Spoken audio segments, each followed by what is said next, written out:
तिचा सदैव आशीर्वाद करवीर वासिनी आई अंबाबाई आणि या ठिकाणी अंबाबाईच्या चरणी साष्टांग दंडवत घालतो. काल जाऊन आपण अनेक लोकांनी दर्शनही घेतलं आणि छत्रपती शिवरायांच्या पदस्पर्शाने पावन झालेल्या या भूमीलाही वंदन करतो. छत्रपती शाहू महाराजांच्या अलौकिक कार्यास देखील मी विनम्र अभिवादन करतो. पराक्रमी तारा राणी यांना देखील मी मानाचा मुजरा करतो आणि आपल्या सगळ्यांना पुन्हा एकदा मी खूप खूप शुभेच्छा देतो. खरं म्हणजे या करवीर भूमीत हे आपलं महाअधिवेशन होत आहे. काल मी एक पत्रकारांचा कार्यक्रम होता प्रेस क्लबचा, तिथं गेलो होतो. अनेक लोकांनी मला सांगितलं संपूर्ण कोल्हापूर या महाअधिवेशनामुळे एक भगवं वातावरण, एक भगवं वादळ या कोल्हापूरमध्ये आलेलं आहे. आणि खरं म्हणजे या करवीर नगरीत शिवसैनिकांचं एक शक्तिपीठ अवतरलंय असं म्हटलं तरी वावगं ठरणार नाही. आदरणीय हिंदुहृदय सम्राट बाळासाहेब देखील प्रत्येक शुभ कामाची, मग निवडणुका असतील आणखी काय असेल, या करवीर नगरी या अंबाबाईचं दर्शन घेऊनच कामाला सुरुवात करत होते. आणि आपण देखील बाळासाहेबांचे विचार घेऊन आपण पुढे जातोय, त्यांची भूमिका घेऊन आपण पुढे जातोय आणि आपण देखील त्याचं पालन केलं. आणि आज कोल्हापूरमध्ये आपल्या या महाअधिवेशनाची आपण काल सुरुवात केली. आता एक सांगता होती आहे आणि म्हणून कोल्हापूर आणि हिंदुहृदय सम्राट बाळासाहेबांचं एक अतूट नातं आहे. आणि म्हणून आज शिवसेना आपल्या सगळ्यांच्या सदिच्छा आणि शुभेच्छांमुळे आपण पुन्हा ताकदीने उभी करतोय. ताकदीने उभी राहिलेली या ठिकाणी दिसतीये. मगाशी म्हटल्याप्रमाणे कोल्हापूर भगवमय झालंय. शिवसैनिकांमध्ये उत्साह देखील तळपतोय आणि खऱ्या अर्थाने आज एक समाधान देखील आहे की आपला शिवसेना पक्ष आज पुढे जातोय, मोठा होतोय. हा कार्यकर्त्यांचा पक्ष आहे आणि शिवसेना आणि धनुष्यबाण आज आपल्याकडे आहे.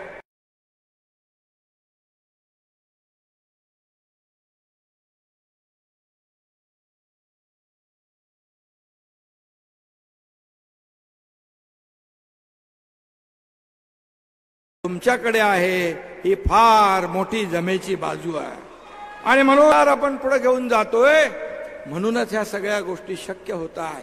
परंतु हे जरी असलं तरी सुद्धा महाराष्ट्रातल्या जनतेचा आशीर्वाद, त्यांची पुण्याई, त्यांच्या शुभेच्छा देखील आपल्या पाठीशी असणं आवश्यक आहे. आणि आज या कोल्हापूरमध्ये आपल्या एवढ्या गर्दीमुळे शिवसेना कुणाची आहे हे सांगण्याची आवश्यकता राहिलेली नाही. आणि म्हणून मी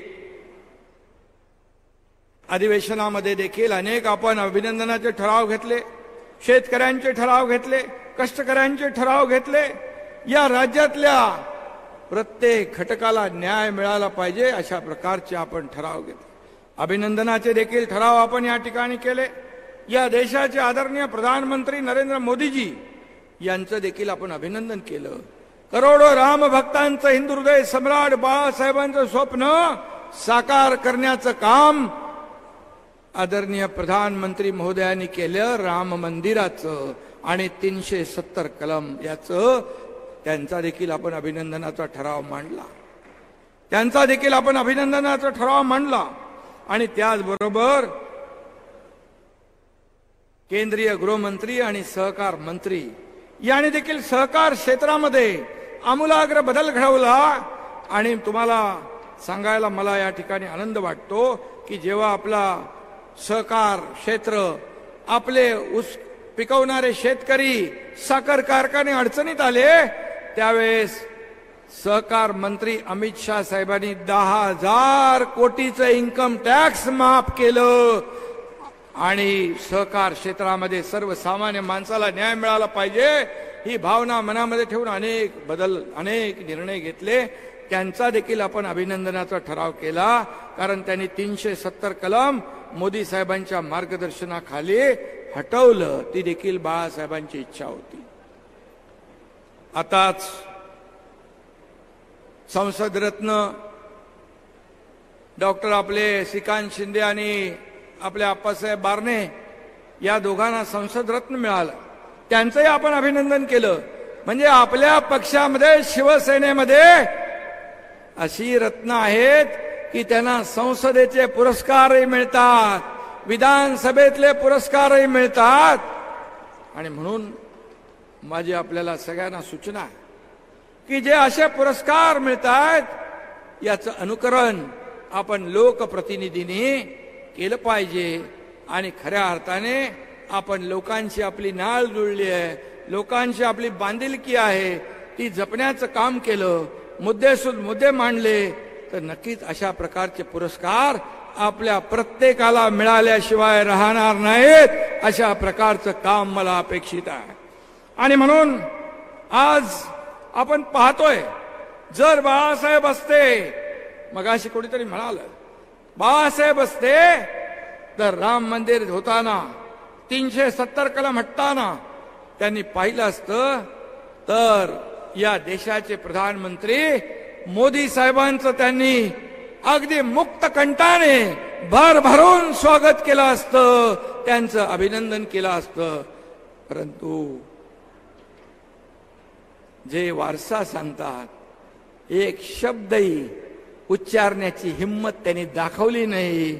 मग बाळासाहेबांचे विचार आणि वारसा आणि हिंदुत्व सांगण्याची तुमच्याकडे नैतिकता नाही, तुम्हाला अधिकार नाही. आणि म्हणून आज अनेक लोक इथं आलो तरी प्रवेश होत आहेत, नागपूरच्या अधिवेशनात गेलो तरी प्रवेश होत आहेत. 50 आमदार, 13 खासदार, नंतर इथं नीलमताई आहे, उपसभापती नीलमताई, आमच्या कायंदेताई, आणखी ते आमदार तो बजोरिया, दराडे आणि आणखी कितीतरी आमदार शिवसेनेमध्ये येत आहे. आले हजारो लोकप्रतिनिधी, नगरसेवक, जिल्हा परिषद, सगळे सदस्य आणि हजारो लाखो शिवसैनिक आज प्रत्येक जिल्ह्यातले शिवसेनेमध्ये काय येत आहे. कोणी गेला तो जोपर्यंत आहे तोपर्यंत चांगला, गेला की तो गद्दार, गेला की तो कचरा. एक दिवस हेच कार्य करते आणि महाराष्ट्र तुम्हाला कचऱ्यात जमा केल्याशिवाय राहणार नाही. हम दो हमारे दो, अशी परिस्थिती तुम्ही आत्मपरीक्षण करणार की नाही. हे सगळे का जात आहेत?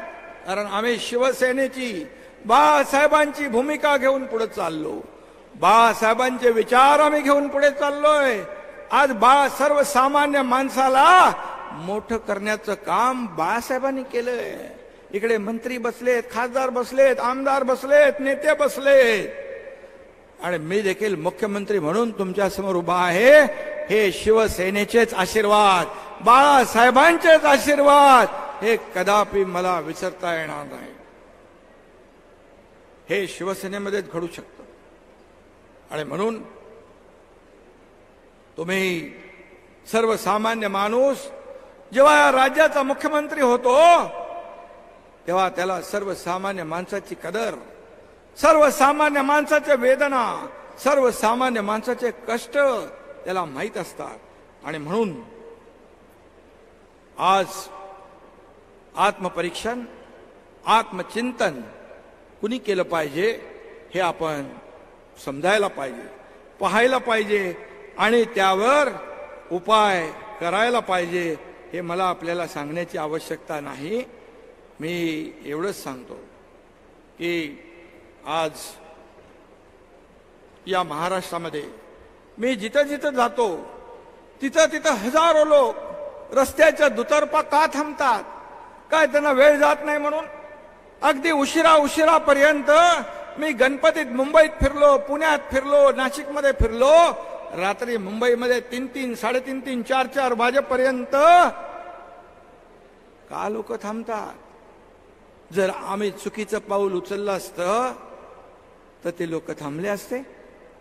मुंबईमध्ये मी एक तुम्हाला किस्सा सांगतो. असे अनेक किस्से आहेत, अनेक घटना आहेत, अनेक प्रसंग आहेत. मी जाताना एका गणपतीच्या दर्शनाला एका गॅलरीमध्ये खाली एक वृद्ध महिला बसली होती, हातामध्ये ती काठी होती. मी पाहिलं, मी गणपतीचं दर्शन घेऊन आलो. वाजले होते 2:45 रात्रीचे. मी परत आलो तर मला वाटलं आता ते वृद्ध महिला गेल्या असतील. माझ्या आईसारख्या वयाच्या होत्या. पाहिलं तर तिथेच बसल्या होत्या. त्यांच्यावर एक दुसरी मुलगी होती. मी विचारलं, एवढा वेळ तुम्ही इथं जागत बसलात? त्या म्हणाल्या, मला मुख्यमंत्री एकनाथ शिंदेला बघायचं होतं. हे प्रेम आहे, ही आपुलकी आहे. हे पैसे देऊन विकत घेता येत नाही, हे पैसे देऊन मिळवता येत नाही. हे प्रेम कामातून, वागण्यातून आणि कार्यातूनच मिळत असतं. आणि म्हणून आज अनेक लोक सोबत येत आहेत. अनेक पक्ष वाढवतोय, पक्ष पुढे जातोय. बाळासाहेबांचे विचार घेऊन आपण पुढे जातोय. बाळासाहेबांची भूमिका काय? मगाशी संजय उपाध्यायांनी सांगितलं, शिवसेनेचं हिंदुत्व सर्व व्यापक आहे. शिवसेना ही सर्वव्यापी आहे. आणि जेव्हा हिंदुत्व जेव्हा म्हणत होता, आता हिंदू हृदय सम्राट बाळासाहेब ठाकरे म्हणायला देखील तुमची जीभ का कचरते? आणि म्हणता आम्ही हिंदुत्व सोडलं नाही. मग 2019ला ज्या बाळासाहेबांनी सांगितलं होतं काँग्रेसला लांब ठेवा, काँग्रेस माझ्या पक्षाची काँग्रेस होईल तेव्हा माझं दुकान बंद करेल, त्याला तुम्ही जवळ नाही केलं, डोक्यावर घेतलं, खांद्यावर बसवलं, त्याच्या मांडीला मांडी लावून बसला, तेव्हा हिंदुत्व सोडलं. कुठे गेलं होतं हिंदुत्व? जेव्हा सावरकरांचा भर सभागृहामध्ये अपमान होत होता तेव्हा कुठे तुमचं हिंदुत्व गेलं होतं? कुठे गेलं होतं? आणि म्हणून आम्ही ही का भूमिका घेतली? अनेक लोकांनी त्याच्यावर सांगितलं, अनेक वक्त्यांनी त्याच्यावर सांगितलं, आपले विचार प्रकट केले की शिवसेना वाचवण्यासाठी, शिवसेनेची काँग्रेस आणि शिवसैनिकांचं खच्चीकरण होत असताना शिवसेना धनुष्यबाण नामशेष होऊ नये म्हणून शिवसेना वाचवण्यासाठी आम्ही हे धाडस केलं. असं धाडस देशात नाही, जगामध्ये कधी पुन्हा मला वाटत नाही होईल. आणि माझ्या सोबत 50 आमदार खांद्याला खांदा लावून उभे राहिले. काही मंत्री होते, मंत्री पाय उतार झाले. पुढे काय होणार माहित नाही, खड्ड्यात जाणार का काही होणार काही माहित नाही. परंतु शिवसेना आणि बाळासाहेबांचे विचार संपुष्टात येऊ लागल्यामुळे कधी कोणी पाहिले की सत्तेकडे माणूस जातो, सत्तेच्या बाहेर जात नाही. आम्ही तर सत्तेत होतो. सत्तेतून पाय उतार होण्याचा निर्णय आम्ही घेतला. अतिशय कठीण निर्णय होता, कडवट निर्णय होता. आम्हाला निर्णय घेताना देखील छातीवर दगड ठेवावा लागला. कारण बाळासाहेबांच्या विचाराचे शिवसैनिक आम्ही होतो, बाळासाहेबांच्या विचारांचे शिवसैनिक होतो. पण बाळासाहेबांचे विचार मरू लागले, शिवसैनिकांचं खच्चीकरण होऊ लागलं. त्यावेळेस मग शिवसेना वाचवण्यासाठी आम्हाला पक्षामध्येच राहून, पक्ष नेतृत्व जेव्हा एखादा चुकीचा निर्णय घेतो त्या वेळेस मात्र पक्षामध्ये आपल्या विचारांची भूमिका, बाळासाहेबांची भूमिका मांडण्यासाठी, पुढे नेण्यासाठी आम्ही हे पाऊल टाकलं. आणि जर आमचं पाऊल चुकलं असतं तर झालेल्या ग्रामपंचायतीच्या निवडणुकीमध्ये महायुतीला नंबर 1चं स्थान मिळालं नसतं. लोकांनी आम्हाला ठुकरवलं असतं, लोकांनी आम्हाला नाकारलं असतं. तुमचा नंबर कुठं गेला तोही माहित नाही, कुठून मागून पहिला का वरून खालचा शेवटचा हे माहित नाही. लोकांनी ठरवलेलं आहे. आणि जर आमचं पाऊल चुकलं असतं तर तुम्ही देखील एवढ्या मोठ्या संख्येने इथे आला नसता, तुम्ही देखील पाठ फिरवली असती. पण 1.5 वर्षामध्ये सरकारने जे निर्णय घेतले ते निर्णय आपल्या समोर आहेत. ते निर्णय आपल्या समोर आहेत. एकही मी सुरुवातीला मी आणि देवेंद्रजी दोघंच होतो. दोघांनी शपथ घेतली. शपथ घेतल्यावर कॅबिनेट घेण्याचा एक नियम असतो. त्या कॅबिनेटमध्ये देखील निर्णय वाचा. शेतकऱ्यांसाठीच पहिला निर्णय आम्ही घेतला. कष्टकऱ्यांसाठीच आम्ही पहिला निर्णय घेतला. आणि सिंचनाचे प्रकल्प जे दुष्काळी भागामध्ये पाणी मिळालं पाहिजे तो निर्णय आम्ही घेतला. त्यानंतर अनेक निर्णय घेतले. त्या बाबतीमध्ये मी पुढे बोलेन. परंतु एकही निर्णय वैयक्तिक राजकीय लाभार्थ्याला मिळेल, राज्यकर्त्याला मिळेल असा कुठलाही निर्णय आम्ही घेतला नाही. हे मी छाती टोकपणे सांगतो. आणि आमच्यावर आरोप आरोप आरोप, प्रत्येक वेळी आरोप. आरोप करण्याचा अधिकार तुम्हाला आहे. तुम्ही 50 खोके हे सगळे लोक हे सगळे बसलेले आहेत. निलमताई इकडे भाऊ आहेत, गजा भाऊ आहेत, सर्व सिनियर लोक आहेत, मंत्री आहेत, सर्व नेते आहेत. शिवसेना सोडून इतर पक्षातले लोक येत आहेत, इतर संघटना येते आहे, वारकरी येत आहेत, आध्यात्मिक लोक येत आहेत, सगळे लोक येत आहेत. काय येत आहेत मी त्यांची नावं घेत नाही. परंतु या समाजामध्ये ज्यांना लोक पायाला हात लावून नमस्कार करतात अशी अनेक व्यक्तिमत्व आहे. त्यांची मी नावं घेणार नाही. पण त्यांनी देखील आपल्या निर्णयाचं स्वागत केलं. चांगला निर्णय महाराष्ट्रासाठी घेतला म्हणून त्यांचे मला फोन यायचे आणि तेही देखील मला बळ, ऊर्जा आणि प्रेरणा मिळत गेली. त्याला निर्णय घ्यायला देखील धाडस लागतं. आम्हाला मी पहिलंच सांगितलं, जेव्हा वर्तमानपत्रामध्ये असं जेव्हा शिवसेना आपल्याला मिळाली तेव्हा काही लोकांच्या पायाखालची वाळू सरकली, छातीत धडकी भरली. आता काय होणार? आपली प्रॉपर्टी, आपली संपत्ती जाईल का? मी लगेच सांगितलं, तुमची संपत्ती शिवसेना म्हणजे तुमची संपत्ती मला नको. तुमची संपत्ती बाळासाहेबांच्या विचाराच्या शिवसेनेला नको. बाळासाहेबांचे विचार हीच आमची संपत्ती आहे, हेच आमचं ऐश्वर्य.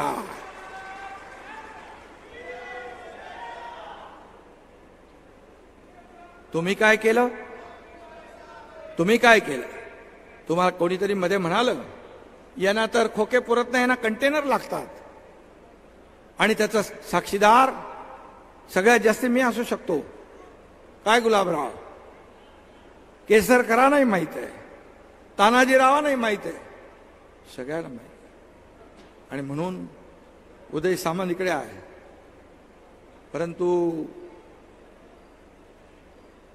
आज एकदा जेव्हा शिवसेना मिळाल्यानंतर, धनुष्यबाण मिळाल्यानंतर एक पत्र आलं समोरून की शिवसेनाच्या खात्यातले 50 कोटी रुपये आम्हाला पाहिजे, ते आम्हाला द्यावे. मला आशिष कुलकर्णी आणि सचिनने सांगितलं, किरणने सांगितलं. मी एका क्षणाचाही विलंब लावला नाही. मी म्हणालो यांना बाळासाहेब नकोत, बाळासाहेबांचे विचार नकोत, यांना फक्त पैसे पाहिजे. 50 कोटी तातडीने देऊन टाका.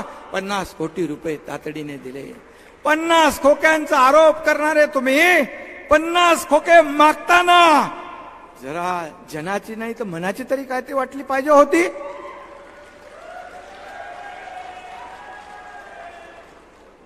कसले आरोप करतायत रोज? अरे तुमच्यावरचे आलेली संकट या एकनाथ शिंदेने छातीवर घेतली आहेत. खूप माझ्याकडे आहे. बऱ्याचशा गोष्टी काही बोलायची वेळ येईल तेव्हा मी नक्की बोलेन. आज काय झालंय? मातोश्री बाळासाहेब असताना मातोश्री हे पवित्र मंदिर होतं, त्याचं आता काय झालंय? उदास हवेली झालेली आहे. काय आहे तिथे? बाळासाहेबांचं वास्तव्य तोपर्यंत ते पवित्र मंदिर होतं. आज तुम्ही कशा पद्धतीने वागताय, कशा पद्धतीने वागताय? जिथून वाघाची डरकाळी फुटायची तिथून आता रडगाण्याचा आवाज येतो, शिव्या शाप देण्याचा आवाज येतो, दुसरं काही नाही. हे बाळासाहेबांनी कधी केलं नाही. आणि म्हणून बाप चोरला, वडील चोरले, सारखा रोज रोज रोज. अरे बाळासाहेब पुण्या एकट्या दोकट्याची मक्तेदारी नव्हती. बाळासाहेब तमाम शिवसैनिकांसाठी दैवत होतं. त्या दैवताचं पुण्यत्व तुम्ही विकून टाकलं. तुम्ही विकून टाकलं. तुम्ही सत्तेच्या मोहापायी खुर्चीसाठी बाळासाहेबांचे विचार सोडले, बाळासाहेबांचे आचार सोडले, त्यांची भूमिका सोडली. मला माहित होतं. मगाशी केसरकर म्हणाले ते सत्य आहे. मला माहित होतं यांना मोह झालाय, यांना स्वार्थ भावना जागृत झाली आहे. माझ्या आमदारांना मी लोकांना हातापाया दादा बाबा का सांगून त्या हॉटेलमध्ये थांबून ठेवलं. भाऊ गजा भाऊ बोले हे नवीन कार्यक्रम जो चाललाय हा चुकीचा आहे, हा आपल्याला परवडणारा नाही.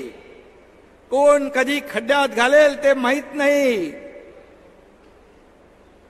तरी सुद्धा मी सांगितलं ठीक आहे, आपण संयम ठेवूया, संयम ठेवूया.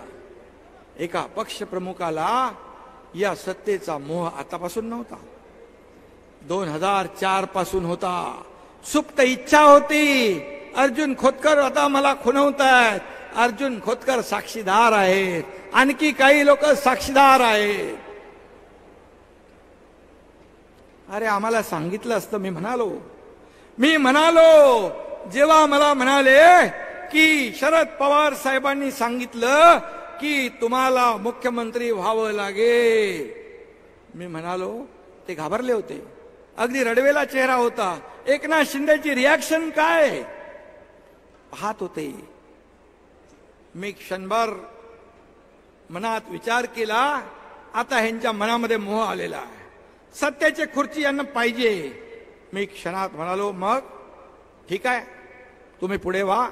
नाही मला कुठे व्हायचं होतं, आता ते जाऊ द्या, तुम्ही पुढे व्हा, आम्ही तुमच्या मागे आहोत. हे मला सांगितलं सगळ्यांनी. ज्याने जे पाठवले होते त्यांनी सांगितलं, आणि ज्यांना सांगितलं होतं तुम्ही नाव सुचवा त्यांनी सांगितलं. लपतात का गोष्टी या? तरी सुद्धा मी ठीक आहे बाबा, आपल्या प्रमुखाला एक स्वार्थ भावना, मोह, मायाचं जाळ यांच्या आजूबाजूला आहे, जाऊ दे. एकनाथ शिंदे कधी पदाला लापापलेला नव्हता. मला काही नकोय, मला प्रेम पाहिजे, प्रेम, मला काही नकोय.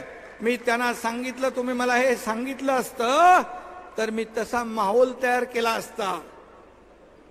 परंतु तरी सुद्धा मला कुठं व्हायचं होतं. हा त्यांचा डायलॉग एकदम फिट होता.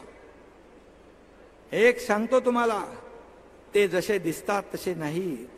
इनोसेंट चेहरा, इनोसेंट चेहऱ्याच्या मागे अनेक चेहरे आहेत. एक गाणं आहे, एक काय तो, एक चेहरे के पीछे, एक चेहरे पे कई चेहरे लगा लेते हैं लोग, असा विषय आहे तो. केसरकरांना पण मी सांगितलं होतं एकदा, तुम्ही आणि मी एकच आहे, तुमची भूमिका आणि माझी भूमिका एकच आहे, पण तुम्ही पुढे जाताना काळजी घ्या, तोंड घशी पडू शकता. ते मला म्हणाले बरोबर बोलला होता तुम्ही, कारण मी जास्ती ओळखतो. आणि म्हणून तुम्ही ज्या शिवसेना भाजपा युती बरोबर लढलात, या जनतेने शिवसेना भाजपा युती म्हणून तुम्हाला मतदान केलं, त्यांच्याबरोबर सरकार स्थापन करायला पाहिजे होतं.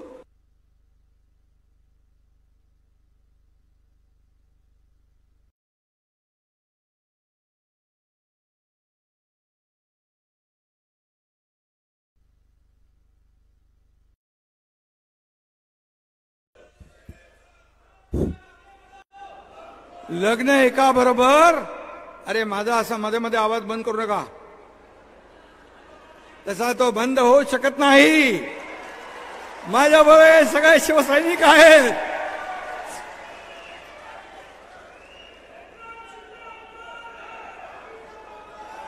असं नको, आपल्या बरोबर ते लोक, ते सोडून बरेच लोक आहेत. तर आणि त्यावेळी अरे मी मध्येच गडबड झाली. मी का म्हणत होतो? केसरकर 2019ला तुम्ही लग्न एका बरोबर केलं, संसार दुसऱ्या बरोबर, हनीमून तिसऱ्या बरोबर. हे संसदीय शब्द आहेत, बरोबर आहे ना गजाभाऊ? नीलमताई सांगू शकतील. मी असंसदीय शब्द कधीच बोलत नाही. आणि तुम्ही फसवलं, जनतेलाही फसवलं, शिवसैनिकांनाही फसवलं, मोदी साहेबांनाही फसवलं, भारतीय जनता पक्षालाही फसवलं. एकीकडे बाळासाहेब, एकीकडे मोदी साहेब फोटो लावून मतं मिळवली, आणि तुम्ही एका सत्तेच्या खुर्चीपायी सगळं घालवलं, सगळं गमावलं. मग बेईमान, विश्वासघात कुणी केला, बेईमानी कुणी केली? तुम्ही तेव्हाही फसवलं, तेव्हाही बेईमानी केली एकदा, आणि दुसऱ्यांदा जेव्हा तुमच्या परिवाराच्या मागे काहीतरी तुम्ही केलेले कृत्य बाहेर यायला लागलं, तेव्हा तुम्ही दिल्लीला गेले, अजित पवार आणि अशोक चव्हाण यांच्या बरोबर बाहेर काही विषयावर बोलले, नंतर आतमध्ये गेलात, मोदी साहेबांबरोबर बसलात, बाहेर येऊन तुम्हाला घाम आला, तुम्ही 2 ग्लास पाणी पिलं. हे मला आपल्या अजितदादा आणि अशोक चव्हाण यांनी सांगितलं. मी खोटं कधी बोलत नाही, खोटं कधी बोलत नाही. आणि तुम्ही त्यांना कमिटमेंट करून आलात की आता आपण एकत्र येऊया आणि आपली युती करूया. म्हणजे एकदा नाही, तुम्ही दोनदा फसवलंय या महाराष्ट्रातल्या जनतेला आणि मोदी साहेबांना देखील. आणि मग तुम्ही आमच्यावर कसे आरोप करू शकता? आम्हाला कसा तुम्ही शिवासाप देऊ शकता? आम्हाला कसं गद्दार म्हणू शकता? आम्हाला कसं बेईमान तुम्हाला ठरवता येईल? आम्ही ते केलेलं नाही. आम्ही शिवसेना धनुष्यबाण वाचवला. आज तुमची काय परिस्थिती आहे? तुम्ही जेवढं विरोधात बोलाल, जेवढं आमच्यासाठी खड्डा खोदाल, तेवढे तुम्ही खड्ड्यात जाल. आज दिसतंय तुमच्या सभा, त्याही पाहतोय, हे इलेक्ट्रॉनिक चॅनल देखील दाखवतंय. तुम्ही देखील बाबांनो, जी वस्तुस्थिती आहे ती दाखवत जा. आमचं अधिवेशन पण दाखवा. शेवटच्या खुर्चीपर्यंत सगळ्या खुर्च्या भरलेल्या आहेत.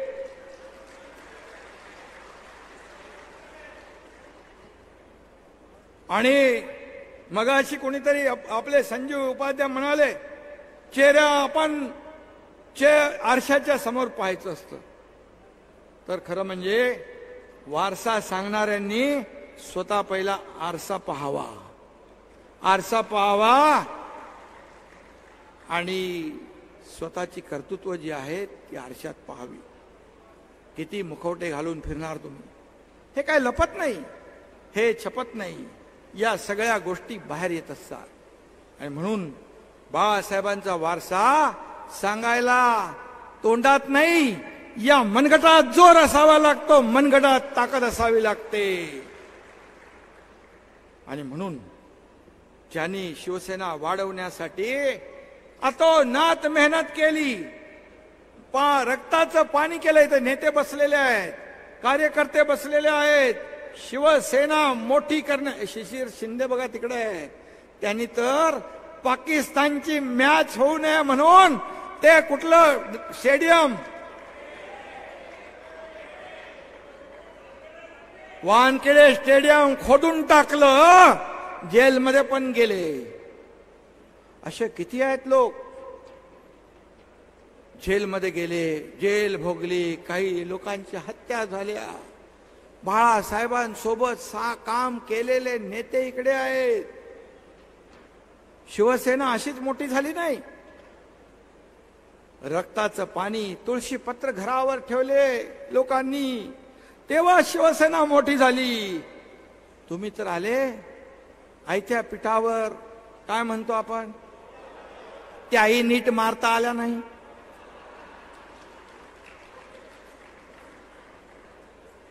आणि म्हणून मी सांगेन, असा कुठला पक्षाचा प्रमुख असतो की आपल्याच नेत्याचा पान उतारा करायचा, कारस्थान करायचं. जे मनोहर जोशी मुख्यमंत्री असताना त्यांना भर सभेतून व्यासपीठावरून खाली उतरायला लावलं. कुणाचं कारस्थान, कुणाचं कारस्थान? त्यांचं घर जाळायला माणसं पाठवली, ही कुणाचं कारस्थान? ज्याला सांगितलं तो आपल्या बरोबर आहे, ते म्हणतो मला असं हे सांगितलं.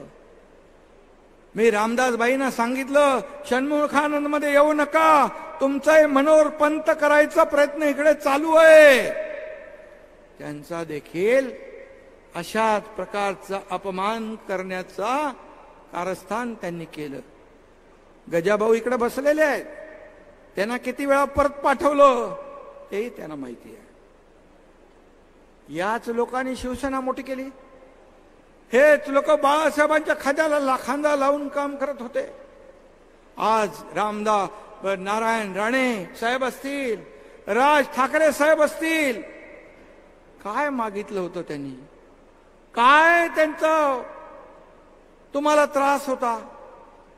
का त्यांना घालवलं? बाळासाहेबांच्या मनात नव्हतं. पण जे दरबारी राजकारण करणारे, कानामध्ये भुंगा करणारे या लोकांनी सांगितलं. त्यामुळे एक इन्सिक्युरिटी, आपल्या नेतृत्वावर स्वतःला कॉन्फिडन्स पाहिजे. जर आपला कार्यकर्ता मोठा असेल, होत असेल, तर नेत्याला अभिमान पाहिजे. का घालवले यांना तुम्ही? का घालवले? जे एखादा चांगला भाषण करायला लागला तर त्याचं भाषण कट करायला लागले. इथं गुलाबराव पाटील बसले, त्यांना त्यांचा चांगला अनुभव आहे. रामदास भाई, अनेक नाव आहे. आपला माणूस जर चांगलं वक्तृत्व आहे, चांगलं नेतृत्व सिद्ध करू शकतो, तर पक्ष नेतृत्वाने त्याच्या पाठीशी खंबीरपणे उभं राहायला पाहिजे. खंबीरपणे उभं राहायला पाहिजे, तरच तो पक्ष मोठा होतो. असा पक्ष मोठा होत नाही. 2-4 टकल्यांना सोबत घेऊन पक्ष मोठा नाही होत. मी स्वतः बोललोय, मी जाहीरपणे सांगतो, मी स्वतः बोललोय. जेव्हा मला सांगितलं मी कुठला तरी काय निवडणूक जिंकली का काहीतरी केलं होतं, तसे अनेक कार्यक्रम मी करत असतो, केले होते. मला म्हणाले असे 3-4 एकनाथ शिंदे पाहिजे. मी म्हणालो असं नाही, तुम्हाला असे एकनाथ शिंदे नाही, ताकदीचे कार्यकर्ते या महाराष्ट्रात वेगळ्या वेगळ्या ठिकाणी तयार करायला पाहिजे. त्यांना बळ दिलं पाहिजे, त्यांच्या पाठीशी उभं राहिलं पाहिजे, तर शिवसेना मोठी होईल. तुम्ही आलेख बघा, आलेख बघा. आपले जेवढे नेते शिवसेना सोडून गेले, हे शिवसेना सोडून फक्त आणि फक्त कुणामुळे गेले? गजाभाऊला माहित आहे. हे सगळे जर आपल्यामध्ये असते तर आपल्याला शिवसेनेची सत्ता अनेक वेळा या महाराष्ट्रामध्ये आली असती. परंतु ते तुम्हाला नको होतं, ते तुम्हाला नको होतं. आणि म्हणून एकेकाचं खच्चीकरण करायचं, घाणेरडं राजकारण करायचं, झुंजवायचे लोकांना एक दुसऱ्याला. असा पक्ष नेता मी माझ्या आयुष्यात कधी पाहिला नाही. मी स्वतः सांगितलं, युती करा. भारतीय जनता पार्टी आणि शिवसेनेची युती होती. आपण युती करा. झालेली चूक आपण सुधारूया. त्यांनी केली, आपण केली, झालं गेलं विसरून जा. मग सांगा, जर युती केली असती तर एकनाथ शिंदे मुख्यमंत्री झाला असता का? नाही. पण माझी प्रामाणिक भावना होती, या महाराष्ट्रामध्ये जे झालंय ते बदलायला पाहिजे. त्यावेळेस मला सांगितलं, हो आपण विचार करूया, विचार करूया. 5 वेळा मी सांगितलं. केसरकरही प्रयत्न करत होते. केसरकर मला एकदा म्हणाले, तुमचं काय मत आहे? मी बोलो, बिलकुल आपण या मार्गाने जाऊ, आपण प्रयत्न करू. मी 5 वेळा त्यांना सांगितलं. मला शेवटला त्यांनी काय सांगितलं? मला म्हणाले, पुढची जी का 2.5-3 वर्ष जी आहेत ती आपल्याला देतील का? मी म्हणालो, एवढा तर अधिकार माझ्याकडे बोलण्याचा नाही. म्हणजे 5 वर्ष पूर्ण मुख्यमंत्री पद मिळालं पाहिजे.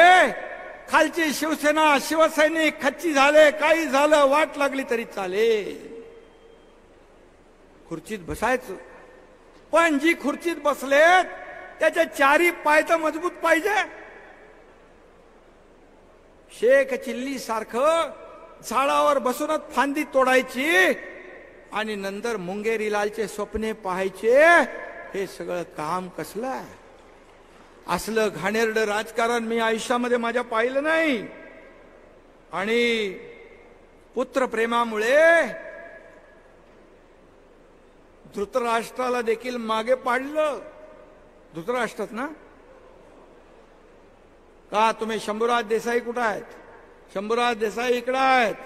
जेव्हा आम्ही गडचिरोलीमध्ये काम करत होतो, गडचिरोलीमध्ये पोलिसांनी, अधिकाऱ्यांनी सांगितलं, आपल्याला मायनिंगचा कारखाना चालू करता येणार नाही, नक्षलवादामध्ये पोलीस आणि जनता मरेल.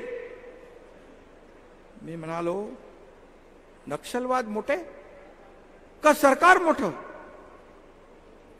तुम्ही जर तयार नसाल तर हा एकनाथ शिंदे गडचिरोली सुरजागडमध्ये जाऊन कारखाना चालू करेल. चालू केला, 10,000 लोकांना काम मिळतंय.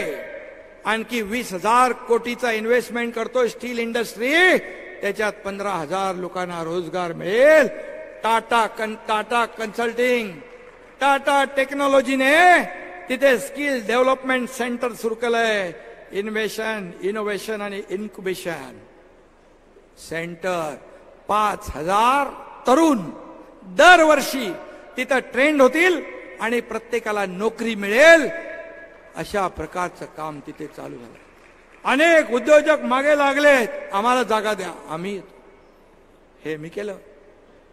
आणि जेव्हा नक्षल्यांचा मला धमकी आली, मी तर कधी धमकीला घाबरत पण नाही. माझ्या आयुष्यात खूप धमक्या आल्या. दाऊद आला, छोटा शकील आला, सगळे आले, येऊन गेले. दिघे साहेब असताना देखील खूप झालं. पण धर्मवीर आनंद दिघे साहेब माझ्या पाठीशी होते, त्यामुळे कधी माझ्या केसाला बाल बाका झाला नाही. शंभूराजला IB, इंटेलिजन्स, CID सगळ्यांनी सांगितलं, यांना Z+ सिक्युरिटी द्या. त्यांनी मीटिंग घेतली. स्वतः खुद्द मुख्यमंत्र्यांनी पण बैठक घेतली, परंतु कारवाई शून्य. नंतर शंभूराजनी मीटिंग घेतली. सकाळी किती वाजता तुम्हाला फोन आला होता? 7:45. 7:45ला तर कधीच उठताना बघितलं नाही. 7:45 वाजता फोन केला, शंभूराज तुम्ही बैठक घेतलेली आहे Z+ सिक्युरिटीची, ती देऊ नका बिलकुल.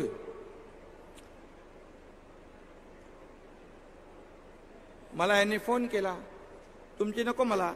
ते म्हणाले, विदाऊट अप्रुव्हल मी कागदावर काही घेत नाही, पण तुम्हाला Z+ पाठवतो.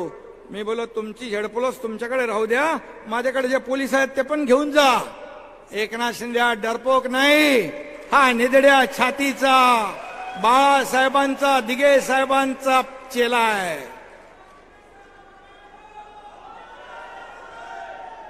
काय तुमच्या मनामध्ये होतं की नक्षलाने एकनाथ शिंदेची हत्या करावी, त्याचा खून करावा, काट्याने काटा निघावा, असं होतं का?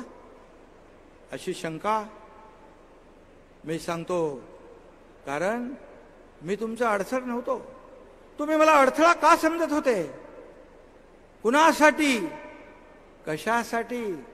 मला तुम्ही सांगितलं असतं, मी अगदी भोळा बावडा मन मोकळेपणाचा माणूस आहे. मला तुम्ही सांगितलं असतं हे असं करायचं आहे, याला पुढे करायचं आहे, याला पुढे न्यायचं आहे, तर मी अगदी मन मोकळेपणाने सगळं सोडलं असतं. मी कधीही कुठलाही पद, कुठली सत्ता, कुठलंही मंत्रीपद, मुख्यमंत्रीपद माझ्या आयुष्यामध्ये कधी मागितलं नाही. मी मागितलं नाही. छल कपट समोरून करायचे. अनेक वेळा मला वर्षावरून खाली मी आल्यानंतर बैठक चालू आहे, बैठक चालू आहे, 7-8 वेळा असं झालं. मी पण स्वाभिमानी आहे. अर्धा तास थांबायचो, नंतर मी जायचो, नंतर मी माहिती घ्यायचो कुणाची बैठक. ते 2-3 लोक बसलेत गप्पा मारत, मोबाईलमध्ये खेळत. ही बैठक म्हणजे तुम्ही जाणीवपूर्वक माझा छळ करत होता. माझ्या डिपार्टमेंटमध्ये हस्तक्षेप होता, आपल्या सगळ्यांना माहित आहे. मग सिडको असेल, MMRD असेल, सगळ्या असेल. तुम्हाला मी अनेक वेळा बोललो, माझ्या अधिकाऱ्यांना बोलवून घ्यायचे, बोलवून घ्यायचे. मी तिकडे गेलो की ते अधिकाऱ्याला खुनवायचे. जा. तो अधिकारी काय करायचा, तिथून निघायचा आणि माझ्या बंगल्यावर नंदनवनला थांबायचं जाऊन. मला क्यों आया? बोले मुझे बोला मंत्री जी आए हैं, अभी आप जाओ, बाद में बुलाएंगे. कशाला? अरे मी 2-3 वेळा 4 वेळा बघितल्यानंतर स्वतः सांगितलं, तुम्हाला काय पाहिजे ते मला सांगा. एकनाथ शिंदेला अजून तुम्ही ओळखलं नाही का एवढे वर्ष? तुम्हाला जे पाहिजे ते देईन. मी देणारा आहे, घेणारा नाही. कशासाठी अशा प्रकारची घाणेरडी? आणि त्या काळामध्ये माझ्या घरावर आंदोलन करणार, हल्ला करणार म्हणून बैठक झाली. बैठकीमध्ये इथे बसलेले काही लोक असू शकतात. कोण जाणार पुढं? कोण जाणार? आणि माझ्याकडे येणं काय हेरा गावाचं काम नाही. माझ्याकडे मधमाशांचं पोळ आहे. मधमाशांचं पोळ कार्यकर्त्यांचा मोळ आहे. ती मधमाशी कुणाला कुठं चावेल ते कळणारही नाही. त्याला हिंमत लागते. आलेले मी तेव्हा बोललो होतो, आलेले पायाने जाताना अँब्युलन्स मध्ये गेल्याशिवाय राहणार नाहीत. असे माझे कार्यकर्ते आहेत. जाऊ द्या. काल मी श्रीकांतचं भाषण समोरून ऐकलं, तेव्हा मला कळलं की एक बाप म्हणून, माझ्या आईवडिलांचा मुलगा म्हणून, एक नवरा म्हणून मी अपयशी ठरलो. ही खंत आतापर्यंत मला वाटत नव्हती, कारण मला काल श्रीकांतनी माझे डोळे उघडले. कारण त्याला जे आलेले अनुभव, तो शाळेत कुठे जातो, तिथून तो मेडिकलमध्ये कधी गेला, MBBS कधी झाला. एकदा मी तो बोलायला पाहिजे होतं त्यांनी, एकदा मी गेलो होतो त्याच्या DY पाटीलमध्ये. MBBS झाला, MS पहिलं वर्ष पूर्ण केलं. नंतर त्याला निवडून येण्यासाठी कल्याण डोंबिवली मतदारसंघामध्ये सुशिक्षित तरुण चेहरा पाहिजे म्हणून त्याला उभा केला. त्याच्यानंतर त्यांनी फायनल इयर MSचं त्यांनी त्याच्यानंतर केला. खासदार अगोदर झाला, नंतर ऑर्थोपेडिक सर्जन शेवटचं वर्ष त्यांनी पूर्ण केलं. खरं आहे, त्याला कोणीतरी विचारलं, तुझ्या वडिलांच्या बरोबर, परिवाराच्या बरोबर इतक्या वर्षामधले काही आठवणी सांग. काय सांगणार तो आठवणी? काय सांगणार? कारण मी जेव्हा जायचो तेव्हा माझे आई वडील, मुलगा हे सगळे झोपलेले असायचे. ते सकाळी शाळेत जायचो तेव्हा मी झोपलेला असायचो. पिता पुत्राची, माझ्या वडिलांची, आईची भेट 15-15 दिवस, 1-1 महिना होत नव्हती. आणि त्यांनी कालच्या भाषणामुळे तो बोलून गेला, तो वस्तुस्थिती बोलून गेला, त्याच्या मनातलं बोलून गेला. आतापर्यंत कधी त्यांनी मला सांगितलं नव्हतं, परंतु त्यांनी देखील तुम्हाला एक परिवार समजला असेल म्हणून त्या परिवाराच्या समोर त्यांनी खंत व्यक्त केली. पण माझ्या बापाचा मला अभिमान आहे असंही म्हणाला तो, त्याचाही मला अभिमान आहे.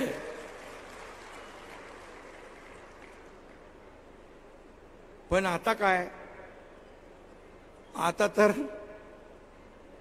वेळ काळच नाही. आज 24 तास कधी संपतात हेच कळत नाही. तुम्ही सगळे साक्षीदार आहात. आता अख्खं महाराष्ट्र, अख्खी शिवसेना, आपले बांधव भगिनी, सगळाच माझा परिवार आहे. त्यामुळे महाराष्ट्र आपला परिवार आहे.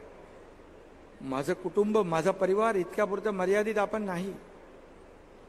मला कळतं की आज जी आपुलकी, जे प्रेम जनतेमध्ये मला पाहायला मिळतं, त्यामुळे मी किती थकलेला असलो तेव्हा लोक जेव्हा मला मिळतात, पुन्हा मी चार्ज होऊन जातो, पुन्हा मला ऊर्जा मिळते, टॉनिक मिळते. म्हणून मला लोक विचारतात, तुमच्या कामाचं रहस्य काय?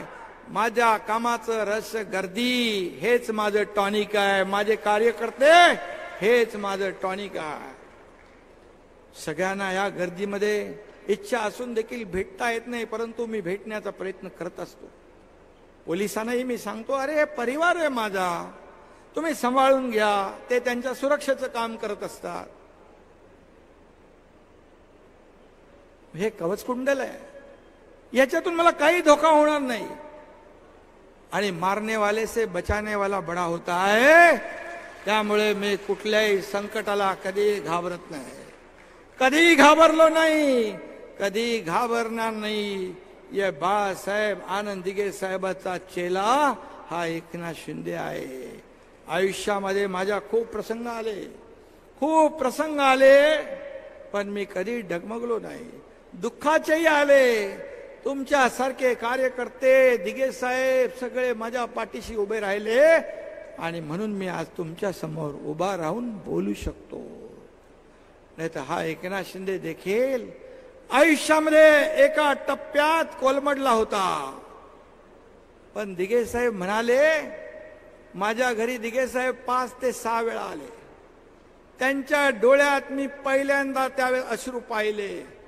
मला म्हणाले, आता एकनाथ, या शिवसैनिकांसाठी, या जनतेसाठी, या लोकांसाठी तुला जगायचं आहे. त्या दिवसापासून मी कामाला लागलो, मागे वळून पाहिलं नाही. काय केलं नाही आपण? घरात दारावर तुळशी पत्र ठेवलं. काय दिलं आम्ही परिवाराला? एक त्या MBBS MS डॉक्टरचं एक हॉस्पिटल त्याचा बाप उभा करू शकला नाही, याची खंत आणि दुःख माझ्या मनात अजूनही आहे. आणखी काय द्यायचं तुम्हाला? निवडणुका कुठल्या असू दे, ठाण्याची असू दे, ठाणा जिल्हा पहिला पूर्ण काँग्रेसमय होता. याच एकनाथ शिंदेने ठाणा जिल्हा शिवसेनामय केला. नाशिकची निवडणूक असू दे, नागपूरची, काटोलची असू दे. काटोलला एक लोकसभेची पोट निवडणूक होती, आपणही काही लोक होता.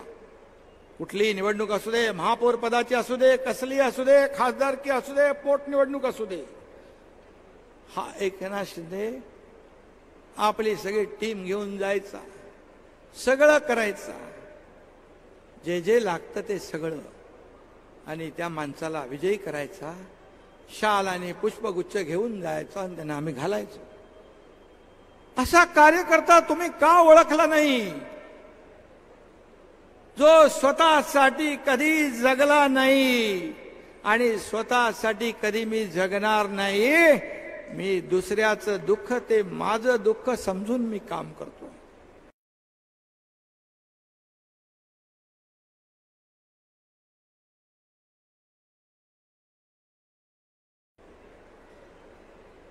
आणि म्हणून डबल सगळे माझे सहकारी इकडे बसले, तेही काम करतायत. आणि म्हणून त्याच्या भावनाशी मी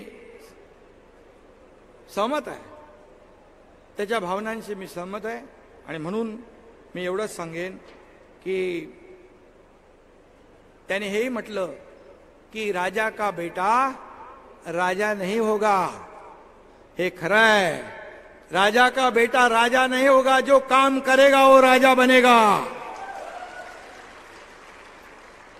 मी उद्या सांगतो तुम्हाला, तुमच्यातला, मी असाच बाळासाहेबांचं भाषण समोर बसून ऐकायचो, तुमच्यातलाच एखादा कार्यकर्ता उद्या काम करून मोठा झाला आणि तो इथे मुख्यमंत्री म्हणून बोलायला लागला तर सगळ्यात जास्त आनंद मला होईल, अभिमान मला वाटेल.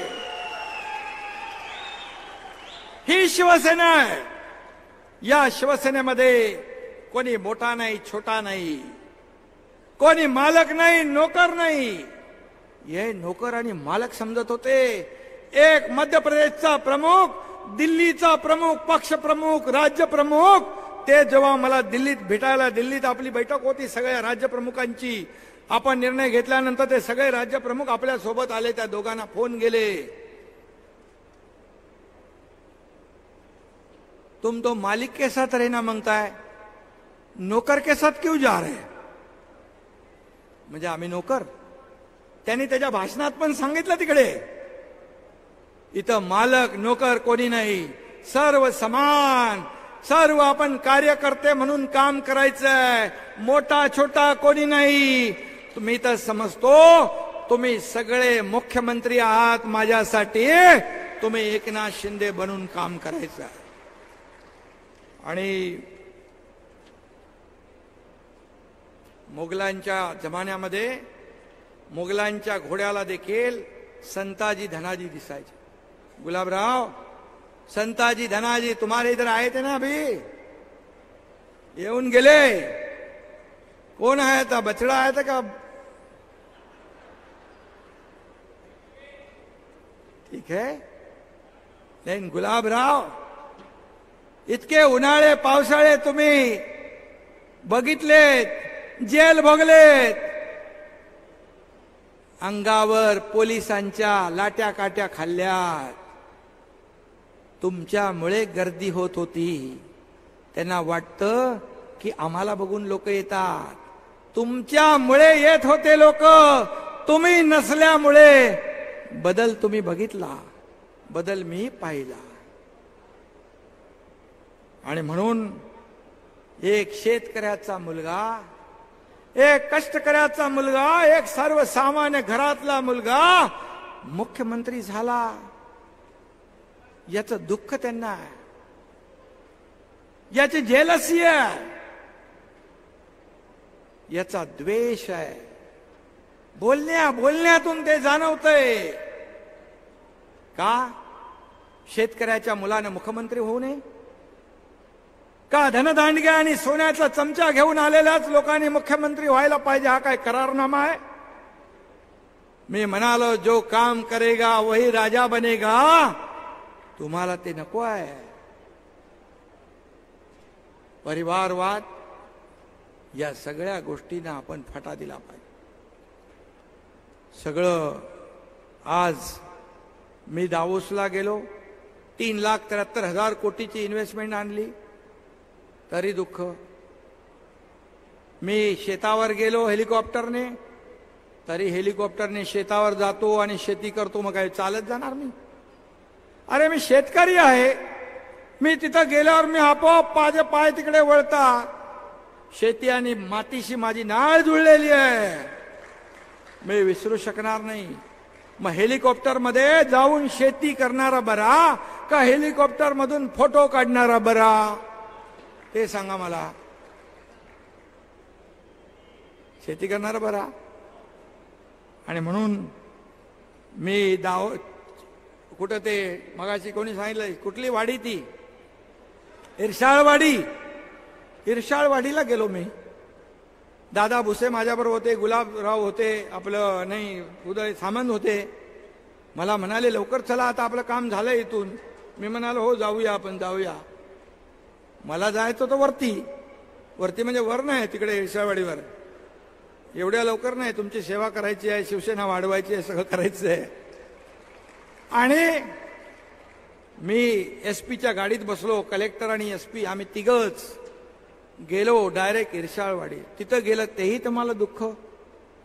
मुंबईतल्या गल्लीमध्ये, मुंबईतल्या रोडवर झाडू मारून पाणी मारताना बघितलं तरी तुम्हाला दुःख. मी काय केलं पाहिजे? दिल्लीमध्ये प्रधानमंत्र्यांना भेटायला गेलो तरी दुःख, तरी द्वेष. आणि म्हणून मग मी काय करावं? घरी बसावं तुमच्यासारखं?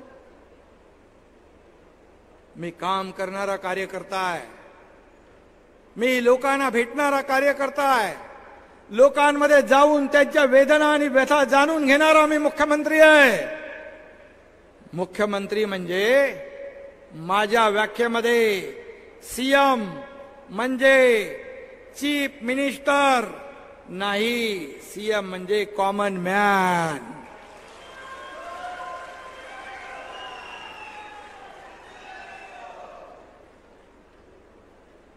दाढीवर आले, भले दाढीला खेचून आणले असते. अरे दाढी काय ती अशी काय एवढी हलकी आहे का? हलकी आहे? या दाढीने तर तुमची गर्वाची आणि अहंकाराची गाडी खड्ड्यात घातली ना. हलक्यामध्ये घेऊ नका, मी आधी बोललोय. आणि म्हणून या दाढीला जनतेची नाळ देखील कळते. म्हणून कुठे कुठे नाड्या कोणाच्या आहेत त्याही मला माहित आहे, जुळलेल्या. मी जास्त बोलत नाही, एक सिंबॉलिक बोलतो. समोरून देखील त्याचा अर्थ काय आहे तो घ्यावा, बोध घ्यावा आणि त्याप्रमाणे मला पुन्हा बोलण्याची संधी देऊ नये, नाही तर सगळंच होईल. कोविडमध्ये बघितलं आपण, कोविडमध्ये पाहिलं फेसबुक लाईव्ह करणारे कोण आणि रस्त्यावर पीपी किट घालणारे कोण हेही आपण पाहिलं. अरे मला असे मेसेज यायचे कार्यकर्त्यांचे, मी, माझी आई, माझी मुलगी आम्ही ऍडमिट आहोत, काही समजत नाही, आमचा जीव धोक्यात आहे, पुन्हा भेट होईल का माहित नाही, एकदा तरी भेटून जा. मला वाटायचं खरंच कार्यकर्ता आपला बरं वाईट झालं तर आयुष्यामध्ये आपल्या मनामध्ये खंत राहील. मी जायचो, भेटायचो, त्यांना धीर द्यायचो, ती बरी व्हायची माणसं.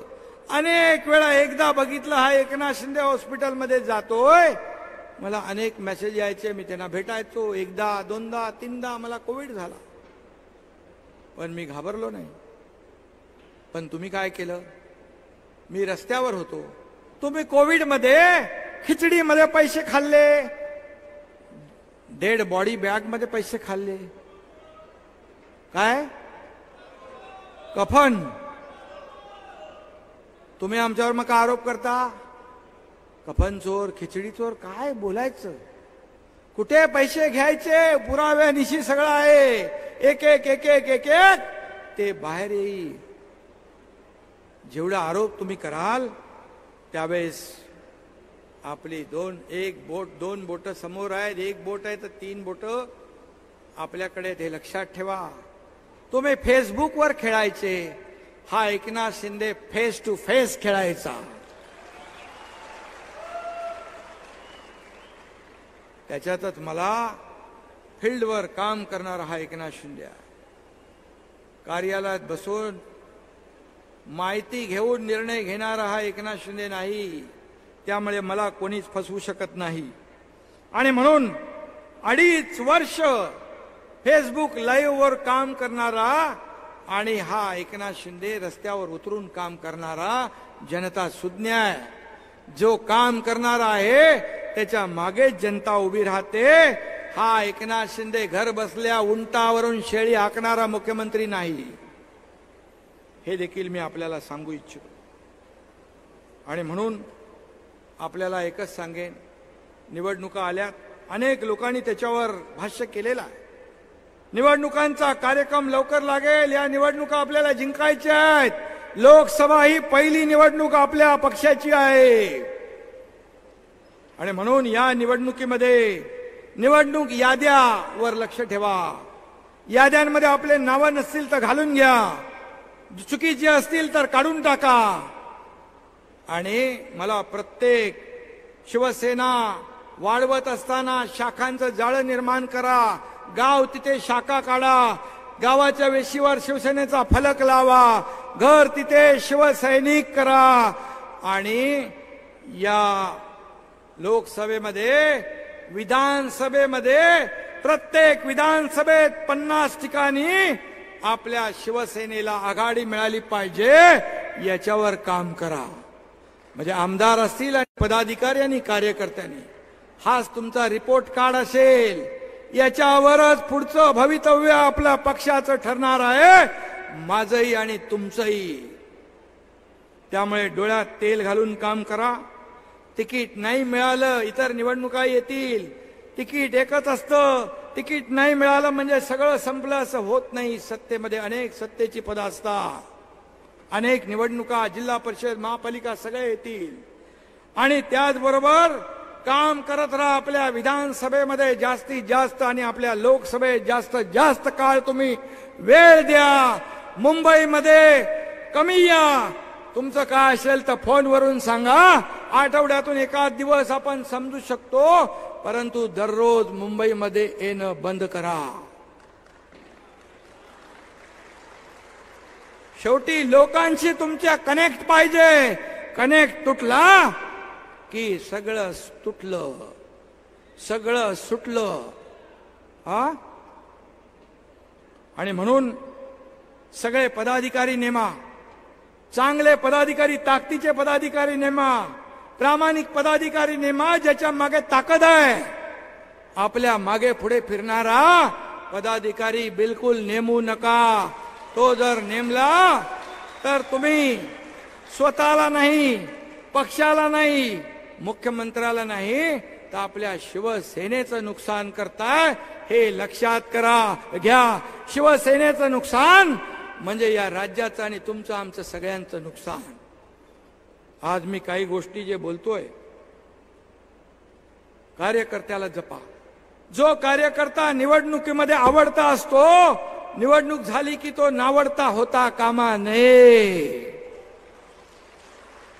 कारण हाच कार्यकर्ता तुमचं आमचं काम करतो. विधानसभा आणि लोकसभेला उमेदवार फिरू शकत नाही, सगळ्या मतदारसंघात जाऊ शकत नाही.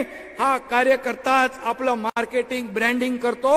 माझा उमेदवार कसा चांगला आहे, त्याला निवडून द्या आणि त्याला मतदान करा, मी तुमचं काम करेन असं आश्वासन देतो. फक्त एवढंच आहे, त्याची अपेक्षा असते की त्याला जेव्हा अडचण असते, त्याला हॉस्पिटलची मदत, त्याला पोलीस स्टेशनची मदत, त्याला कोर्टाची मदत, त्याला छोट्या छोट्या मदती तो काय राशन भरून मागत नाही. पण त्याच्या अडचणीमध्ये मात्र आपण पदाधिकाऱ्यांनी उभं राहावं, त्याच्या पाठीशी उभं राहावं, हे मात्र त्याचं स्वप्न असतं. तेवढं तुम्ही केलं तर आयुष्यभर तो तुमचं काम, शिवसेनेचं काम बिलकुल प्रामाणिकपणे कसर न करता कराय. आणि म्हणून चाल ढकलपणा, काही लोकांना याद्या, आपण पदाधिकारी नेमले, त्याच्या याद्या मागितल्या आहे, त्यांना वेळ दिलाय.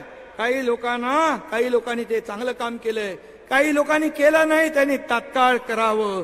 चाल ढकल, काम चुकारपणा हा तुमच्या मुळावर येणार आहे. पक्षाचं तर येईलच, परंतु आज मी आपल्याला एकच सांगतो, आपण काय करू शकतो हे तुम्हाला आम्ही करून दाखवले. आणि एवढे निर्णय घेतलेत की तुम्हाला लोकांसमोर जाताना खाली मान घालण्याची गरज नाही. इतक्या योजना आपण केल्या, त्या लोकांपर्यंत पोहोचवण्याचं काम करा. एक लोकांमधला आणि सरकारमधला शिवदूत बनून काम करा. लोक डोक्यावर तुम्हाला घेतील. आणि म्हणून मी आपल्याला एवढंच सांगतो की मी प्रेमळ आहे, खूप मला इच्छा, सगळ्यांना भेटायची इच्छा असते, सगळं आहे. प्रेमालय, प्रत्येक माणूस मला भेटला पाहिजे, मी त्याच्याशी बोललो पाहिजे, माझी इच्छा असते. पण जेव्हा एखादा कार्यकर्ता, पदाधिकारी जेव्हा हलगर्जीपणा, पक्षाचं नुकसान जेव्हा करू शकतो किंवा करेल, मग त्याला मात्र एकनाथ शिंदे प्रेमळ आहे. पण एकनाथ शिंदेचं दुसरं रूप 1.5 वर्षापूर्वी तुम्ही पाहिलेलं आहे. काय करू शकतो हेही पाहिलंय. कोल्हापूरमध्ये म्हणतात काय, खटक्यावर बोट आणि जागेवर पलटी. इथं कुठं कोल्हापूरलाच सांगतात. आणि म्हणून आजचं हे संघटनेचं आपलं हे आहे, पक्षाचं हे अधिवेशन आहे. या अधिवेशनामध्ये आपल्याला शिस्त, आपल्या पक्षाची शिस्त आपण पाळलीच पाहिजे. आणि म्हणून उमेदवार कोणी असू द्या, आपल्याला त्याची चिंता करण्याची आवश्यकता नाही. आपल्या समोर उमेदवार नरेंद्र मोदीजी आहेत, हे आपण समजून काम करायचं आहे. कारण देशाला त्यांनी महासत्तेकडे नेण्याचं काम केलंय. आज एक आर्थिक महासत्ता बनवण्याचं काम केलंय. 10व्या नंबरवरून 5व्या क्रमांकावर आणण्याचं काम केलंय. या देशाचा नाव लौकिक जगभर वाढवण्याचं काम केलंय.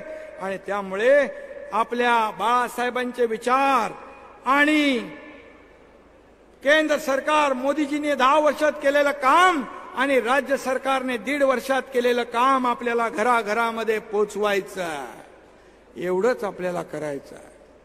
आणि म्हणून या ठिकाणी घराघरामध्ये आपल्याला हे जर पोचवलं तर मला वाटतं आपल्याला या महाराष्ट्रामध्ये आज 48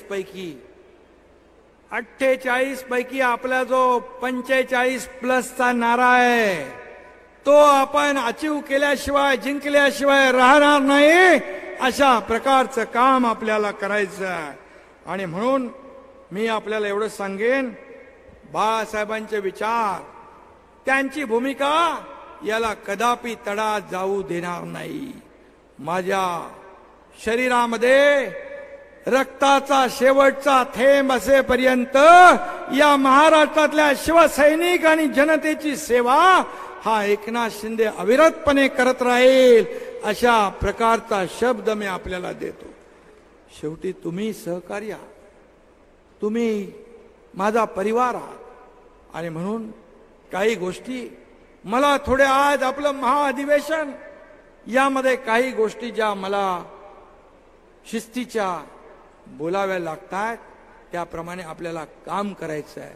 आणि म्हणून काम आपण केलं तर नक्की या महाराष्ट्रामध्ये एक सर्वसामान्य लोकांचं सरकार, या राज्यातल्या माता भगिनींचं, शेतकऱ्यांचं, कष्टकऱ्यांचं, कामगारांचं, तरुणांचं आणि ज्येष्ठ पण इकडे बसलेत, वारकऱ्यांचं, धारकऱ्यांचं सरकार या ठिकाणी काम करतंय. आणि म्हणून पुन्हा एकदा आपल्याला येत्या लोकसभेमध्ये निवडणुकीत देशभरातून 400 पार, मोदीजींनी म्हटलंय देशभरात 400 पार, आणि आपलं नारा आहे महाराष्ट्रात 45 पार. आणि हा संकल्प जो आहे, हा संकल्प सिद्धीला नेण्यासाठी आजचं हे महाअधिवेशन फलद्रूप होईल, याच्यातून चांगली फलनिष्पत्ती होईल. आणि या राज्यामध्ये मगाशी कोणीतरी सांगितलं की या मुख्यमंत्री एकनाथ शिंदे, आपले देवेंद्र फडणवीस, अजित पवार, या आपण सगळे महायुती काम करतेय. महायुतीच्या कामाच्या जोरावर, या सर्वांगीण विकासाच्या जोरावर लोकांपर्यंत आपण गेलो तर 45 पार व्हायला काही वेळ लागणार नाही. आपल्याला फक्त ते पोचवायचं आहे. आणि म्हणून तुम्हाला मी पुन्हा एकदा सांगतो, आपण शिवसैनिक आणि मुख्यमंत्री हे जे नातं आहे, हे मुख्यमंत्री म्हणून मी कधी स्वतःला समजलो नाही, समजणार नाही. मी कालही कार्यकर्ता म्हणून काम करत होतो, आजही कार्यकर्ता म्हणून काम करतोय आणि उद्याही कार्यकर्ता म्हणून काम करणार. आणि आपला संकल्प सिद्धीस नेऊया. धन्यवाद. जय हिंद, जय महाराष्ट्र.